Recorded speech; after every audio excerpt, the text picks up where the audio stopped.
Hare Krishna.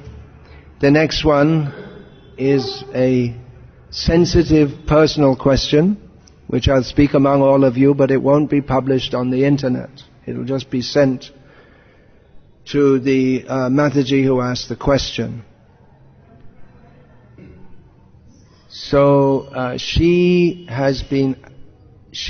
unmarried.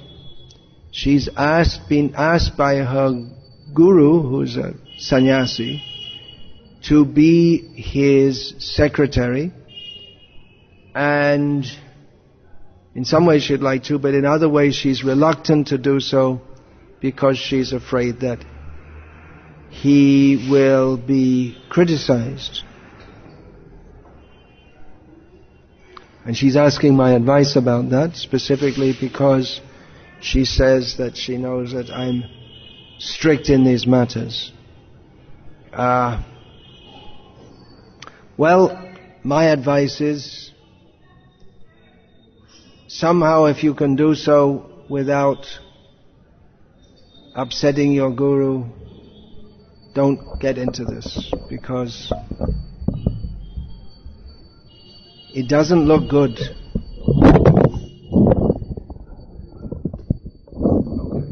It doesn't look good for sannyasis to have women secretaries. It means they have to intimately interact with them all the time. So it's definitely against the principle of sannyas to be in intimate contact, even if the disciple is like a daughter. But then in Vedic culture, the man also doesn't mix intimately with his own daughter. Matra swasra duhitrava na viviktasano bhavet Balavan indriya gramo vidvangsanapi karshati. Srila Prabhupada often quoted this verse, which appears in the 7th canto of Bhagavatam and in Manu, which says that one should not sit closely to one's mother, sister or daughter, because the senses are so strong that they can agitate the mind even of a learned person. And Srila Prabhupada would often comment that you could imagine someone who's very low class being agitated by sitting. I mean, it does sound unlikely to me. I don't know about to you, but it does sound unlikely to me that someone would become agitated in the presence of their mother. But Shastra says that it can happen even to a learned person. So therefore one should not do so. So it will be criticized. I mean, even if nothing happens, we hope for the best, but the principle of putting a pot of ghee next to a fire, then automatically the ghee melts. So that principle is there, that men and women in Vedic culture, even husband and wife, don't mix very much in Vedic culture. They have separate quarters and they only mix at certain times of day. So Srila Prabhupada writes in one place that the whole purpose of Varnashram, of course the highest purpose is to focus on Vishnu, but the arrangement is to overcome sexual desire, which is the binding force in this material world. We have 4 regulated principles: meat eating, gambling and intoxication. They're all sinful, but they're not as powerful attractions to the conditioned soul as is the sexual attraction. It's very powerful and difficult to overcome. And it's not that simply by accepting sannyas one overcomes such an attraction. If one is an accepted, liberated soul, like Srila Prabhupada or Narada Muni, who lived with the wife of Hiranyakashipu, then one may transgress this rule. But for even Srila Prabhupada, he had a woman secretary in the early days of the movement, Govinda Das. Later on, he had men secretary. And you'll see there are many, many photos of Srila Prabhupada. You'll always see that he's surrounded by his male disciples, not by female disciples. Not that Srila Prabhupada thought badly of them, or that he had any discrimination or wrongful discrimination against them, but these are at least in India, I think everyone can understand this.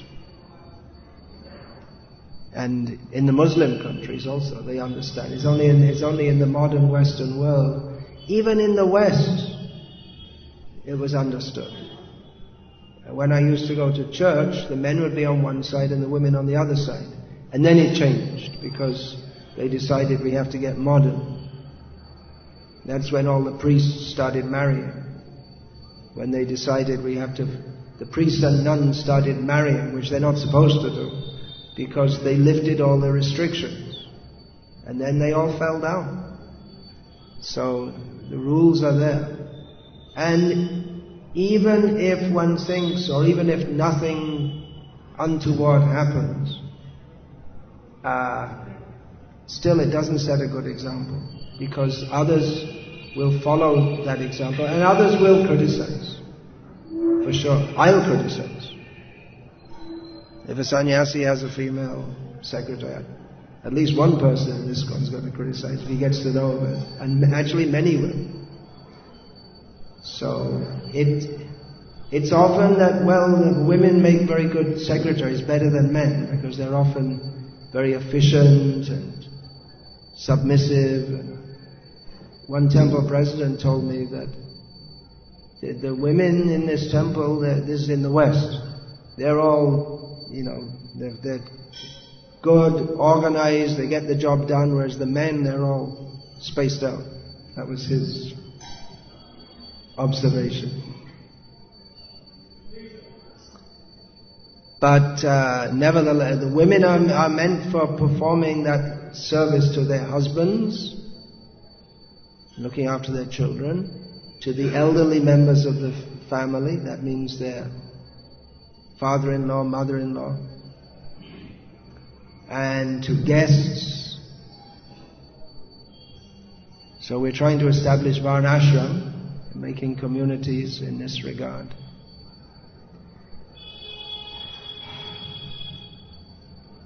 Srila Prabhupada was very liberal in the West, but he stated in one purport, because in the West, people they don't have this culture, therefore we engage the women as preachers also, but that wasn't Srila Prabhupada's long-term policy. Because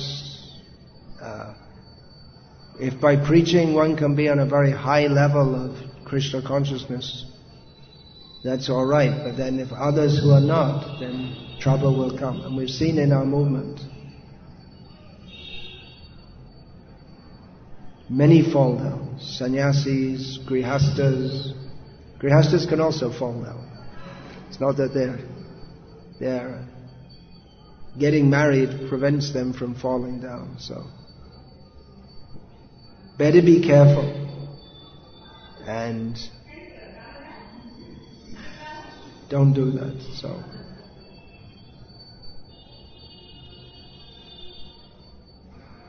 the Mataji who's written that said that her guru has also told her that she should get married, but she's not very prepared to marry unless there's someone who she thinks is very qualified. That we often hear, I'll be Sita, but my husband has to be like Ram. Well, if you want a very qualified husband, you might have to wait until the next life, or the life after that, or the life after that. It's a difficult time, no doubt. Very difficult period in human history. Socially, it's a very difficult time. In every way, it's a very difficult time.